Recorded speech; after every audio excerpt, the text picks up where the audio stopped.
Hello दोस्तों। आज के इस वीडियो में हम बात करने वाले हैं बिहार बोर्ड के द्वारा जारी किया गया ऑफिशियल मॉडल पेपर के बारे में, जो कि साइंस का है और काफ़ी ही इम्पोर्टेंट ये मॉडल पेपर है, क्योंकि इस मॉडल पेपर से आपके बोर्ड एग्जाम में लगभग 30% क्वेश्चन पूछे जाते हैं। सो ये वीडियो आप सभी के लिए काफ़ी ही इम्पोर्टेंट होगा। आप लोग इस वीडियो के अंत तक जरूर बने रहेगा, क्योंकि इस वीडियो के माध्यम से आपको अभी के अभी 30 नंबर का ऑब्जेक्टिव पूर्ण गारंटी के साथ मिलने वाला है। तो चलिए समय को बिना बर्बाद किए चलते हैं अपने क्वेश्चनों की तरफ। इससे पहले आपसे एक छोटा सा रिक्वेस्ट है कि अगर आप चैनल पर नए हो तो प्लीज़ चैनल को लाइक से सब्सक्राइब जरूर कीजिए। ये टोटल साइंस का जो परीक्षा होता है आप सभी के लिए 80 नंबर का होता है, और उसके बाद 20 नंबर आप सभी को प्रैक्टिकल के कॉपी से मिलता है। तो चलिए, और 80 ऑब्जेक्टिव क्वेश्चनों को ही केवल हम आज के इस वीडियो में हल करेंगे। तो चलिए अब चलते हैं अपने क्वेश्चनों की तरफ और देखते हैं कि हमारा क्वेश्चन क्या है। अब आ गया हमारा यहाँ स्क्रीन पर आप सभी के लिए क्वेश्चन दिख रहा होगा कि निम्नलिखित में किसका अपवर्तनांक अधिक है। तो देखिए, सर्वाधिक अपवर्तनांक होता है हीरा का, यानी कि ऑप्शन जो बी होगा इसके लिए बिल्कुल ही करेक्ट होगा। इसी तरह से फिर अगले क्वेश्चंस की तरफ चलेंगे। तो अगला क्वेश्चन है कि अवतल दर्पण की फोकस दूरी होती है, यानी कि जो अवतल दर्पण होती है उसकी फोकस दूरी हमेशा ऋणात्मक होती है, यानी कि ऑप्शन जो ए होगा इसके लिए बिल्कुल ही करेक्ट आंसर होगा।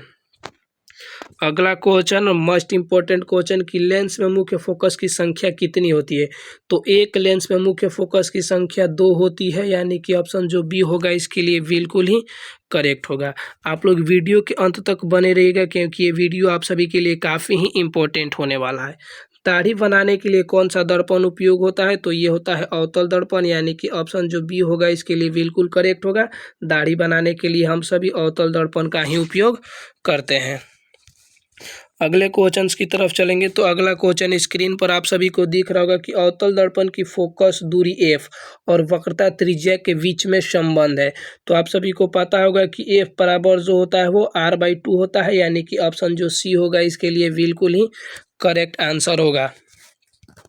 समय को बिना बर्बाद किए फिर अगले क्वेश्चंस की तरफ चलेंगे कि निम्नलिखित में कौन अभिसारी लेंस है। तो अभिसारी लेंस हम सभी उत्तल लेंस को बोलते हैं, यानी कि ऑप्शन जो बी होगा उत्तल लेंस अभिसारी लेंस कहलाता है। अगर वहीं पे अपसारी लेंस की बात करता तो वो हो जाता अवतल लेंस। अगला क्वेश्चन है कि दृश्य प्रकाश में किस वर्ण का तरंगदैर्ध्य न्यूनतम यानी कि कम होता है। तो तरंगदैर्ध्य कम होने वाला प्रकाश का जो रंग होता है वो बैंगनी रंग का होता है, यानी कि ऑप्शन जो बी होगा इसके लिए बिल्कुल ही करेक्ट आंसर होगा। अगला क्वेश्चन और मोस्ट इंपॉर्टेंट क्वेश्चन कि तारा का टिमटिमाना प्रकाश के पृष्ठ पर घटना को दर्शाता है। तो तारे का टिमटिमाना जो होता है वो प्रकाश के अपवर्तन को दर्शाता है, यानी ऑप्शन जो डी होगा इसके लिए बिल्कुल ही करेक्ट होगा। आप लोग वीडियो के अंत तक जरूर बने रहिएगा, क्योंकि ये मेरा वादा है कि आज के इस वीडियो से आप सभी को 30 नंबर का ऑब्जेक्टिव पूर्ण गारंटी के साथ मिलने वाला है।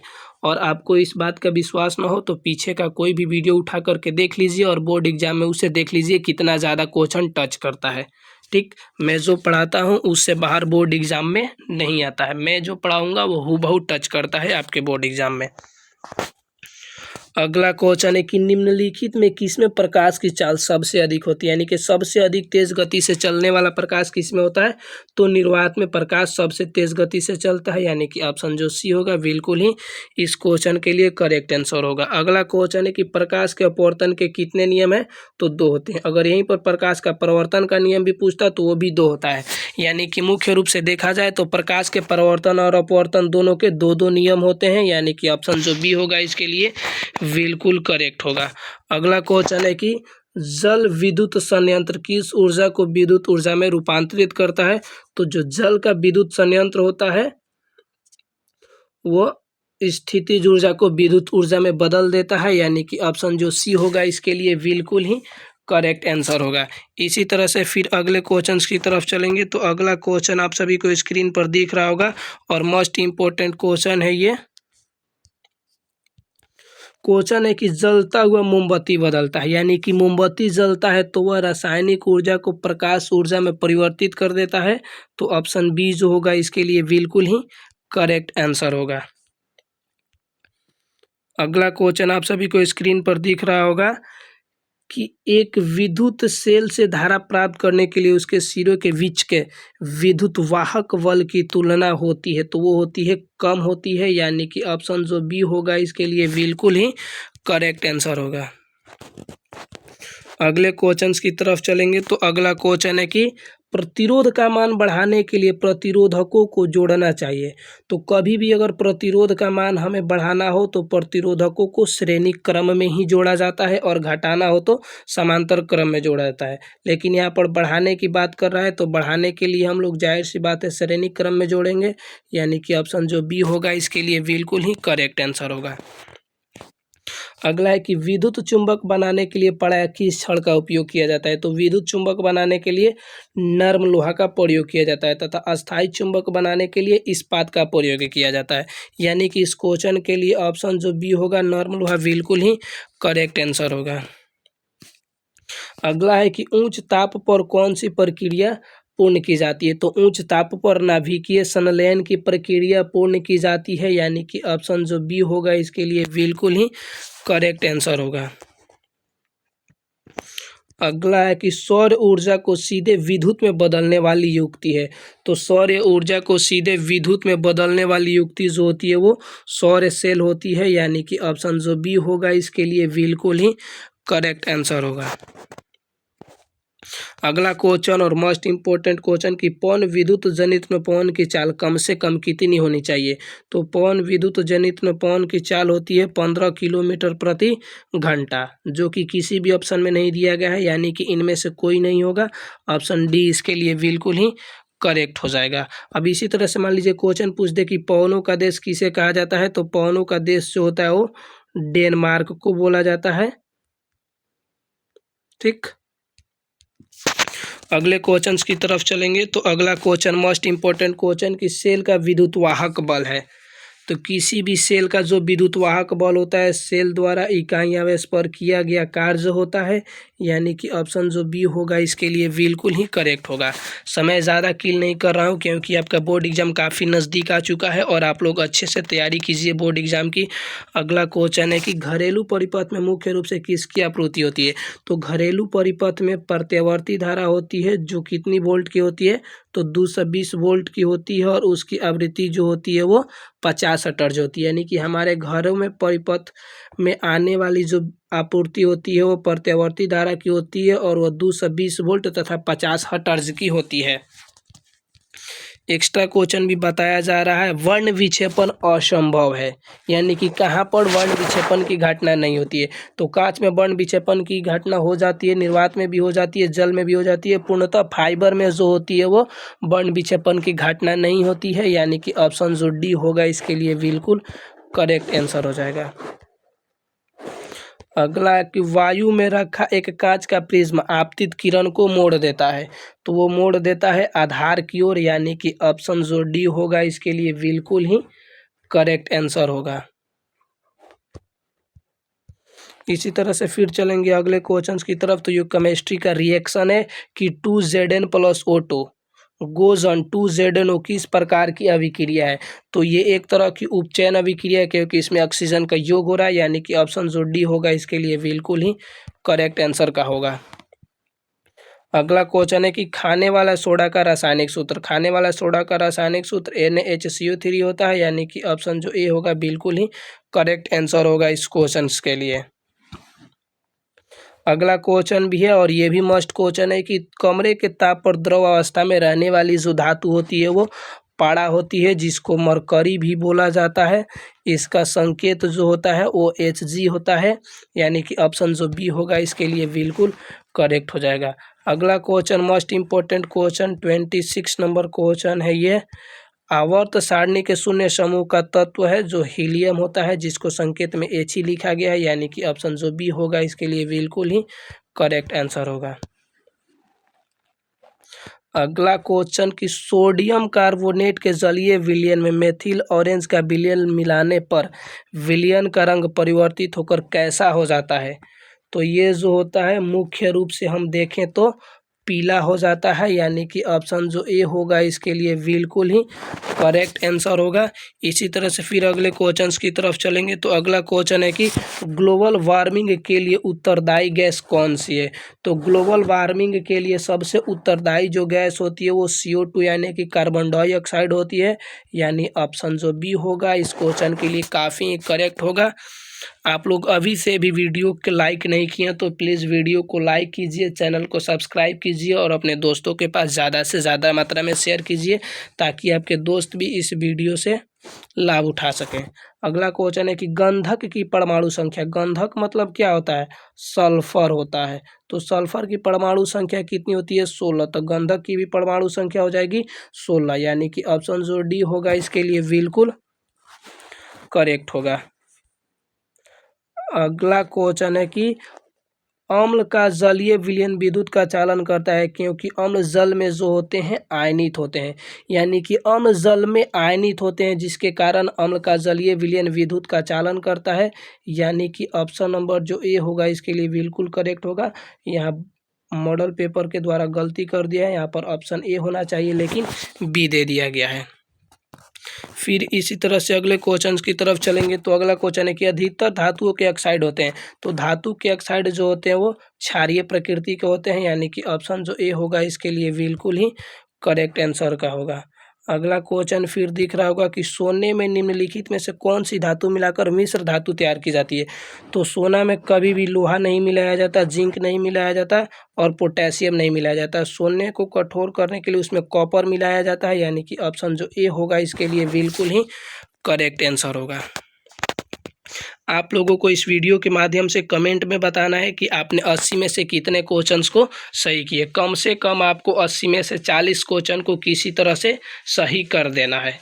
तो चलिए फिर अगले क्वेश्चंस की तरफ चलते हैं और अगला क्वेश्चन है NaCl plus AgNO3 goes on AgCl plus NaNO3 निम्नलिखित में से किस प्रकार की अभिक्रिया है। तो देखिए यहाँ पर Na के साथ में Cl था, Ag के साथ में NO3 था। तो देखिए यहाँ पर Cl चला आया Ag के साथ में और NaNO3 आया इसके साथ में, यानी कि दोनों आयन एक दूसरे से आदान प्रदान किए हैं। तो दोनों आदान प्रदान किए हैं तो उसको द्विविस्थापन अभिक्रिया बोलते हैं, यानी कि ऑप्शन जो सी होगा इसके लिए बिल्कुल ही करेक्ट होगा। अगला है कि सिलिकॉन है। तो सिलिकॉन का संकेत क्या होता है, SI, जो कि एक उपधातु होता है। ऑप्शन सी जो होगा इसके लिए बिल्कुल ही करेक्ट आंसर हो जाएगा। अब इसी तरह से फिर अगला क्वेश्चन है कि वे तत्व जिनके बाहरी सेल पूर्ण रूप से भरे होते हैं उसे उत्कृष्ट गैस कहा जाता है। उत्कृष्ट गैस को नोबल गैस, इनर्ट गैस भी कहा जाता है, यानी कि ऑप्शन जो डी होगा इसके लिए बिल्कुल ही करेक्ट आंसर हो जाएगा। अगला क्वेश्चन है कि खड़िया का रासायनिक सूत्र क्या होता है। तो खड़िया का रासायनिक सूत्र जो होता है वो CaCO3 होता है, यानी कि ऑप्शन जो डी होगा इसके लिए बिल्कुल ही करेक्ट आंसर होगा। फिर इसी तरह से अगले क्वेश्चंस की तरफ चलेंगे। तो अगला क्वेश्चन है कि निम्नलिखित में सबसे अम्लीय कौन है। तो सबसे अम्लीय जो है SO2 है, यानी कि ऑप्शन जो ए होगा इसके लिए बिल्कुल ही करेक्ट आंसर होगा। फिर अगला क्वेश्चन है कि निम्नलिखित में कौन एल्काइन है। तो एल्काइन का सूत्र क्या होता है, CnH2n-2। तो उस पर लागू होने वाला ऑप्शन सी है, सो ऑप्शन सी जो होगा इसके लिए बिल्कुल ही करेक्ट आंसर होगा। अब इसी तरह से फिर अगले क्वेश्चंस की तरफ चलेंगे। आप लोग वीडियो के अंत तक जरूर बने रहिएगा क्योंकि ये वीडियो आप सभी के लिए काफ़ी ही इंपॉर्टेंट है। पूछ रहा है कि CH3OC2H5 का IUPAC नाम क्या होगा। तो इसका IUPAC नाम होगा मेथऑक्सी एथेन, यानी कि ऑप्शन जो ए होगा इसके लिए बिल्कुल ही करेक्ट होगा। फिर अगले क्वेश्चंस की तरफ चलेंगे। तो अगला क्वेश्चन है कि निम्न में से कौन यौगिक ईंधन के रूप में इस्तेमाल किया जाता है, यानी कि ईंधन के रूप में किसका उपयोग करते हैं। तो एथेनॉल का प्रयोग किया जाता है ईंधन के रूप में, यानी कि ऑप्शन जो सी होगा इस क्वेश्चन के लिए बिल्कुल ही करेक्ट आंसर होगा। अगला क्वेश्चन है कि सोडियम हाइड्रोक्साइड जिंक से अभिक्रिया करके कौन सा उत्पाद बनाता है। तो सोडियम हाइड्रोक्साइड जो होता है वो जिंक से अभिक्रिया करके Na2ZnO2 प्लस H2 का निर्माण करता है, यानी कि ऑप्शन जो बी होगा इसके लिए बिल्कुल ही करेक्ट आंसर होगा। अगला क्वेश्चन कि धोबिया सोडा का रासायनिक सूत्र। धोबिया सोडा यानी कि धोवन सोडा का रासायनिक सूत्र। तो धोने के लिए जल की आवश्यकता होती है, यानी कि इसमें जल रहेगा Na2CO3 इंटू 10H2O। ऑप्शन जो ए होगा इसके लिए बिल्कुल ही करेक्ट होगा। इसी तरह से फिर अगले क्वेश्चन की तरफ चलेंगे। तो अगला क्वेश्चन है कि अम्ल राज में सांद्र HNO3 और HCl का अनुपात होता है। तो देखिए इसमें पहले 3 है और इसमें पहले 1 है, तो इसको पलट दीजिए तो 1 आ जाएगा पहले और 3 चला जाएगा बाद में, बीच में अनुपात का चिन्ह लगा दीजिए तो 1:3 हो जाएगा। और आप सभी को 1:3 ऑप्शन ए में दिख रहा है, यानी कि ऑप्शन जो ए होगा इसके लिए बिल्कुल ही करेक्ट आंसर होगा। अगला क्वेश्चन है कि किसी अभिक्रिया में भाग लेने वाले पदार्थ क्या कहलाते हैं। तो किसी भी अभिक्रिया में भाग लेने वाले पदार्थ को अभिकारक कहा जाता है, तथा अभिक्रिया संपन्न होने के बाद जो पदार्थ बनते हैं उस पदार्थ को उत्पाद बोला जाता है। तो इसमें भाग लेने वाले पदार्थ को पूछ रहा है तो अभिकारक हो जाएगा, यानी कि ऑप्शन बी इसके लिए करेक्ट आंसर होगा। अभी भी 50% इसके क्वेश्चंस बाकी हैं, आप लोग अंत तक जरूर बने रहिएगा क्योंकि ये वीडियो आप सभी के लिए इम्पोर्टेंट होगा और इस वीडियो के माध्यम से 30 नंबर पूर्ण गारंटी के साथ पूछेगा ही पूछेगा। क्वेश्चन है कि निम्नलिखित में से कौन अम्लीय ऑक्साइड है। तो अम्लीय ऑक्साइड होता है SO2, यानी कि ऑप्शन जो डी होगा इसके लिए करेक्ट आंसर होगा। अगला क्वेश्चन है कि निम्नलिखित में से कौन सा पदार्थ जलीय घोल लाल लिटमस पत्र को नीला करता है। तो क्षार जो होता है लाल लिटमस पत्र को नीला करता है, यानी कि ऑप्शन जो बी होगा इसके लिए बिल्कुल करेक्ट आंसर होगा। अगला क्वेश्चन है कि स्वस्थ शरीर का पीएच मान कितना होता है। तो 7.0 से 7.8 के बीच होता है, यानी कि ऑप्शन जो सी होगा इस क्वेश्चन के लिए बिल्कुल ही करेक्ट आंसर होगा। अगला क्वेश्चन है कि निम्नलिखित यौगिकों में कौन जल में विलेय होता है। तो जल में विलेय जो होता है वो ग्लूकोज होता है जल में विलेय, यानी कि ऑप्शन जो डी होगा इसके लिए बिल्कुल ही करेक्ट आंसर होगा। अगला क्वेश्चन है कि निम्नलिखित में कौन अम्लगम है। तो इसके लिए ऑप्शन नंबर जो बी होगा वो बिल्कुल करेक्ट होगा, अम्लगम होगा। अगले क्वेश्चंस की तरफ फिर चलेंगे। तो अगला क्वेश्चन आप सभी देख सकते हैं स्क्रीन पर है और मोस्ट इम्पॉर्टेंट क्वेश्चन है ये। लिखा हुआ है कि निम्नांकित में से कौन सी धातु जिंक सल्फेट के विलयन से जिंक को विस्थापित कर देती है। तो जिंक सल्फेट के विलयन से जिंक को विस्थापित करने के लिए कॉपर का उपयोग किया जाता है, यानी कि ऑप्शन जो सी होगा इसके लिए बिल्कुल ही करेक्ट आंसर होगा। फिर अगला क्वेश्चन कि ऑक्सीजन युक्त रक्त को हृदय से शरीर के विभिन्न भागों में लाने वाली रक्तवाहिनियां को क्या कहा जाता है। तो इसको बोला जाता है धमनियां, यानी कि ऑप्शन जो डी होगा इसके लिए बिल्कुल ही करेक्ट हो जाएगा। अगला क्वेश्चन है कि रक्त के हल्के पीले रंग के चिपचिपा द्रव को क्या बोला जाता है। तो प्लाज्मा बोला जाता है। चिपचिपा और पीले रंग का जो द्रव होता है उसको रक्त में प्लाज्मा बोला जाता है। सो ऑप्शन सी जो होगा इसके लिए बिल्कुल ही करेक्ट आंसर होगा। अगला है कि किन पौधों की पत्तियों पर स्टोमाटा अनुपस्थित रहता है, यानी कि अनुपस्थित मतलब कि उसमें स्टोमाटा उपस्थित नहीं रहता है, इस बात को हमें बताना है। तो इसके लिए हो जाएगा एंजियोस्पर्म, यानी कि ऑप्शन जो सी होगा इसके लिए बिल्कुल ही करेक्ट आंसर होगा। इसी तरह से फिर अगले क्वेश्चंस की तरफ चलेंगे। तो अगला क्वेश्चन है कि किण्वन की प्रक्रिया पाई जाती है। तो किण्वन की प्रक्रिया ईस्ट में पाई जाती है और इसके अलावा कवकों में भी पाई जाती है। तो कवक इसमें नहीं दिया गया है। वैसे आप लोग याद कर लीजिए कि किण्वन की जो प्रक्रिया होती है वो ईस्ट और कवक दोनों में पाई जाती है, यानी कि ऑप्शन जो ए होगा इसके लिए बिल्कुल करेक्ट आंसर होगा। अगला है कि पूर्ण विकसित अंडाशय क्या कहलाता है। तो पूर्ण विकसित अंडाशय जो होता है वो फल होता है, यानी कि ऑप्शन जो बी होगा इसके लिए बिल्कुल ही करेक्ट आंसर होगा। अगला क्वेश्चन फिर इसी तरह से कि ग्लूकोज का रासायनिक सूत्र क्या होता है। तो ग्लूकोज का रासायनिक सूत्र होता है C6H12O6। अब ये जो दिया गया C12H22O11 ये चीनी का होता है और एसिटिक अम्ल का सूत्र होता है CH3COOH। ठीक, इस तरह से ये सभी ऑप्शनों के आंसर भी मालूम चल गए आप सभी को।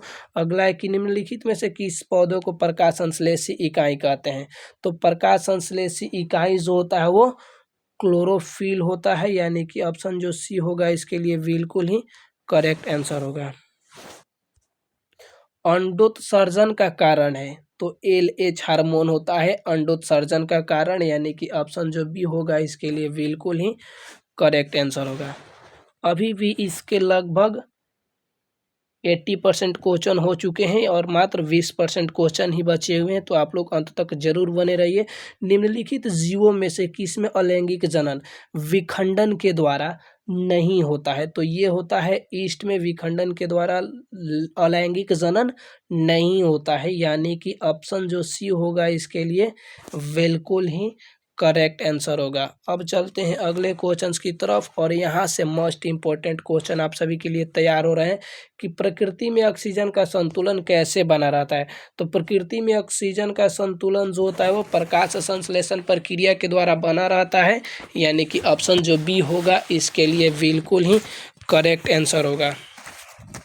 इसी तरह से फिर चलते हैं अगले क्वेश्चंस की तरफ, और अगला क्वेश्चन आप सभी को स्क्रीन पर दिख रहा होगा कि भोजन के पाचन में निम्नलिखित में से किस रस की भूमिका होती है? तो भोजन के पाचन में पीत रस की भी भूमिका होती है, अग्नाशय रस की भी भूमिका होती है तथा आंतरस की भूमिका होती है, यानी कि तीनों की भूमिका होती है। तो इनमें से सभी हो जाएगा, ऑप्शन जो डी होगा इसके लिए बिल्कुल ही करेक्ट आंसर होगा।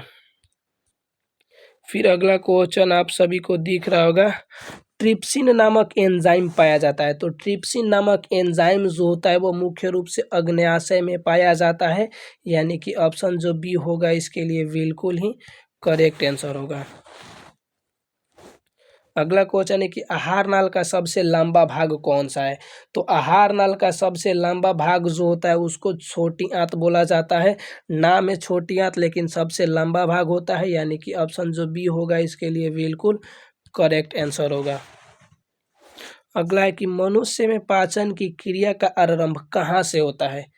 तो मनुष्य में भोजन की पाचन की क्रिया का आरंभ उसके मुख्य गुहा से होता है, यानी कि ऑप्शन जो बी होगा इसके लिए करेक्ट आंसर होगा।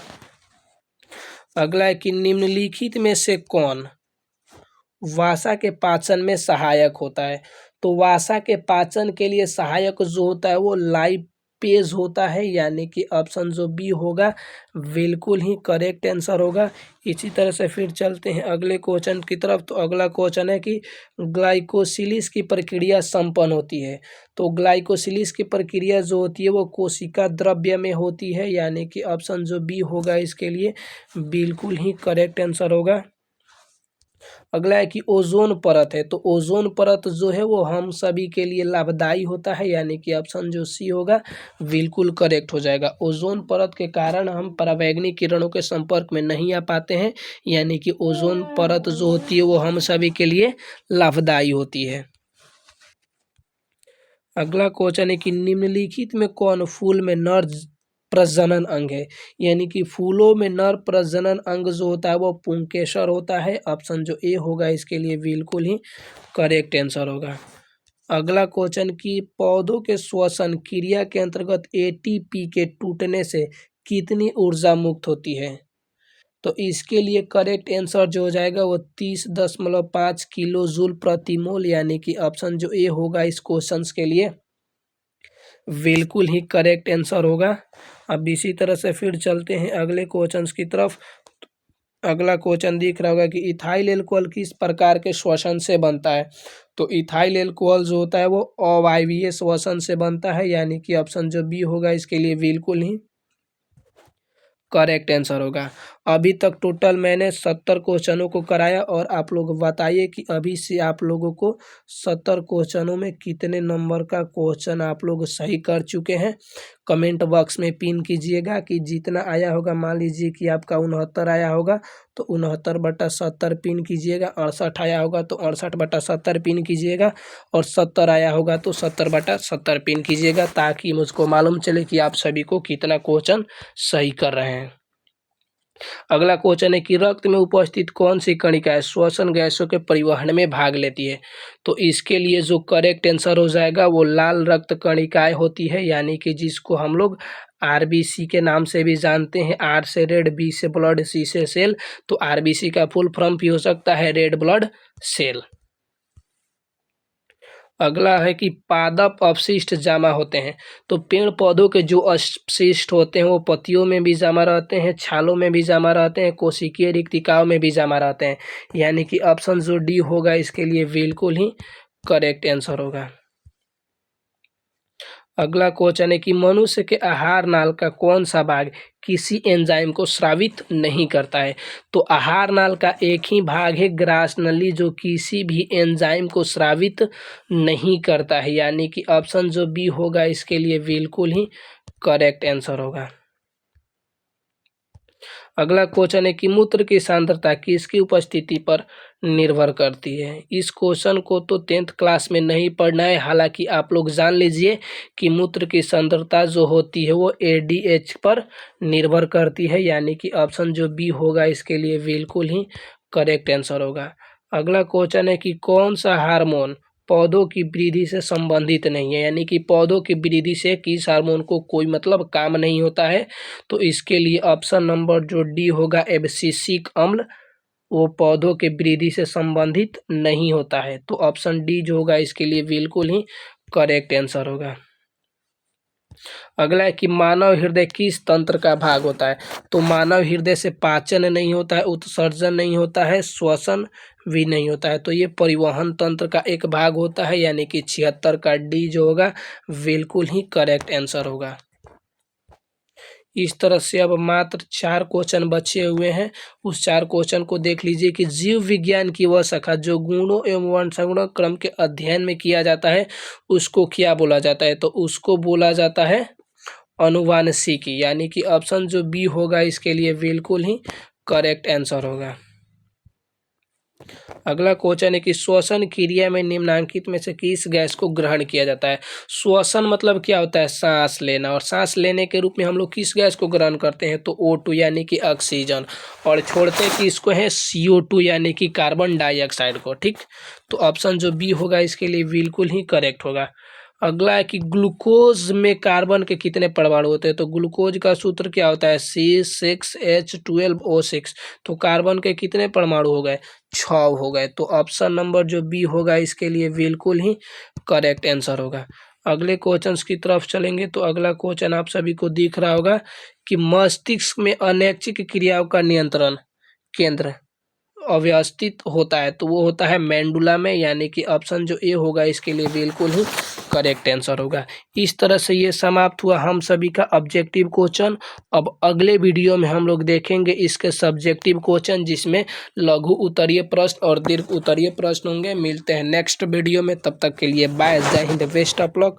आप लोग इस वीडियो को अपने दोस्तों के पास ज़्यादा से ज़्यादा मात्रा में शेयर कीजिएगा, क्योंकि इस वीडियो के माध्यम से आपको 30 नंबर मिलने वाला है। तो चलिए अब इस वीडियो को यहीं पर समाप्त करते हैं। जय हिंद।